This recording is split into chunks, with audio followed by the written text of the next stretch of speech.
سلام سلام ቤተሰበይ ከመኒኹም ተሓናተኹም ከመይ ቀኒኹም ኣነ ከሰላም እየ እግዚአብሔር ይመስገን ጽባቕ ኣለኹ ተሓናየ ኣነ ሰላም ዘለኹ ደሞ ሰላም ንኽትኮኑ ብሓልቲ ምልእቲ ተስፋ እየ እና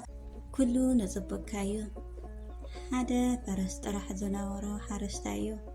ሓደ መዓልቲ እቲ ፈረስ ካብ ገዛ ሃዲሙ ንበረኻ ጠፍኦሞ ኩሎም እቶም ገራውቲ መፅዮም ፈረስካ ከም ዝጠፈ ሰሚዕና ንስኻ ድማ ሓዚን ከለኻ ንሕና ድማ ክነጸንዕካ መፂና በልዎ እቲ ሓረስታይ ድማ ኣይ ሓዘንኩን ንጽብቕ እዩ ኢሉ መለሰሎም ድሕሪ ቁሩብ መዓልትታት እቲ ፈረስ ካብቲ ብዙሕን ወርቅን መዓድታትን ዘለዎ ቦታ ተጻዒኑ ናብ ገዝኡ ናብቲ ሓረስታይ ተመለሰ እቶም ገራውቲ ናብቲ ገዛ መፅዮም እንኳዕ ሕጉሰካ ፈረስካ ብዙሕን ወርቅን ብሩርን ስለ ዘምፀልካ ሕጉስ ከም ዘለኻ ሰሚዕና በልዎ ንሱ ድማ ብዙሕ ሕጉስ ኣይኮንኩን ንዝበለፀ እዩ በሎ ድሕሪ ቁሩብ ግዜ እቲ ፈረስ እግሩ ናይታ እንኩሶ ንእሽተን ወዱ ነቲ ሰብኣይ እግሩ ሰወራ እቶም ገራውቲ መሊሶም መፅዮም እቲ ፈረስካ ንወድኻ እግሩ ከም ዝሰወራ ከም ዝሓዘንካ ሰሚዕና ኢና ክነጸንዕካ ድማ መፂና በልዎ ሓረስታይ ኣሰብ ኣቢሉ ድማ ብዙሕ ኣይሓዘንኩን ንዝበለፀ ጽቡቕ እዩ በሎ ድሕሪ ዝተወሰነ መዓልትታት ኣብቲ ሃገር ዓብዪ ኩናት ተላዓለ ኩሎም ጥዑያት መናእሰይ ክዋግኡ ኣዋጅ ወፁ ኩሎም እቶም ደቂ ገራውቲ ናይታ ዓዲ መናእሰይ ናብ ውግእ ንኽኸዱ ተበገሱ እቲ ወዲ ሓረስታይ ግና ብሰንኪ እታ ዝተሰበረት እግሩ ካብቲ ወፍሪ ኩናት ተረፈ ድሕሪ ዝተወሰነ መዓልትታት እቲ ውግእ ተወድአ ካብቲ ኩናት ዝደሓነ ሓደ መናእሰይ እውን ኣይነበረን ኩሎም እቶም ጎራውቲ ደቀም ከም ዝተሰውኦም ተነገሮም እቲ ሓረስታይ ድማ ናብ ሰማይ ቆላሒሉ ብምኽንያት እግሪ ወደይ ስለ ዝሰበርካለይ ይቕንየለይ ጎይታይ ኢሉ ፈጣሪኡ ኣመስገነ ስለዚ ንስኺ ኣብ ኩሉ ነገር ዝገጠመኩም መሰናኽልቲ ሽግር ፈተና ንጽብቕኩም እዩ እሞ ኣይትጨነቁ ሰላም ቤተሰብ ሓደ ዋንዮ ሓደ ዓብይ ጥበበኛ ቦን ሓደ መንእሰይ ተማሃራዮምን ጉዕዞ ይጀምሩ እናቲ መንእሰይ ተማሃራይ ነቶም ጥበበኛ ቦ ከምዚ በማል ይሓቶም ኣቦ ኣብ ንጓዓዞ ሁሉ ካብ ትሪኦም ነገራት ሓደ ትምህርትታት ክተካፍለኒ ይደልየ ይብሎ እቶም ኣቦ ድማ ሕራይ ዝወደይ በማል ጉዕዞም ይቕፅል እሞ ኣብ ጉዕዞ ምስ ወዓሉ ምሸት ኣከባቢ ናብ ሓንቲ ኣዝያ ድኻ ዝኾነ ስድራ ቤት ይወስድዎ እቶም ስድራ ቤት ሰብ ሓዳር ሓንቲ ላሕሚ ዘላቶምን ብኣኣ ዝናበሩን ድኻታት እዮም እና ዋላ እኳ ደኣም ድኻታት ይኹኑ እምበር ነቶም ኣጋይሽ ብፍቕርን ብሓልዮትን ተቐበልዎም ነቶም ኣጋይሽ ተቐቢሎም ድማ ካብታ ናይዛ ላሕሚ ፀባ ዝተወሰነ እንጀራ ገይሮም ኣድሪሮም ምድቃስ ሂቦም የደቅስዎም እቶም ኣጋይሽ ድማ እቶም ጥበበኛ ቦን እቲ መንእሰይን ተደሪሮም ኣብኡ ደቂሶም ይሓድሩ እሞ ንጉሆ ክወፅእ ከለዉ እቶም ዓብዪ ጥበበኛ ቦ ነታ እንኮ ዝኾነት ሓንቲ ሃፍቶም እንታ ላሕሚ ይቐትልዋ ማለት እዩ እና ምስ ወፁ እቲ መንእሰይ ኣዝዩ ተገሪሙ ብቁጥዐ ኣነጋግራ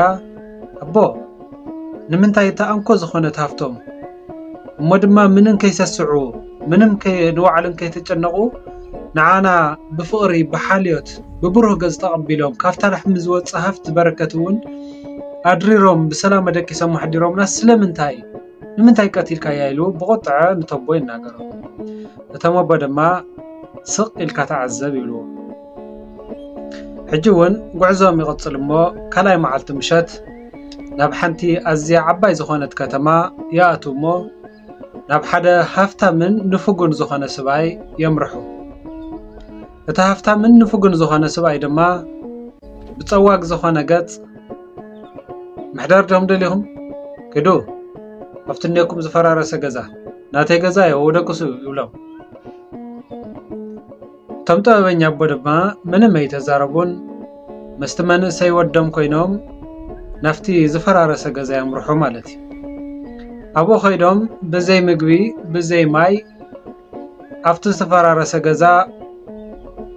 يعرفو أو مس عرفو دما ملوء ليتي اتطببኛ አቦ ነቲ ዝፈራረሰ ገዛ እናነደቆ ይሓድር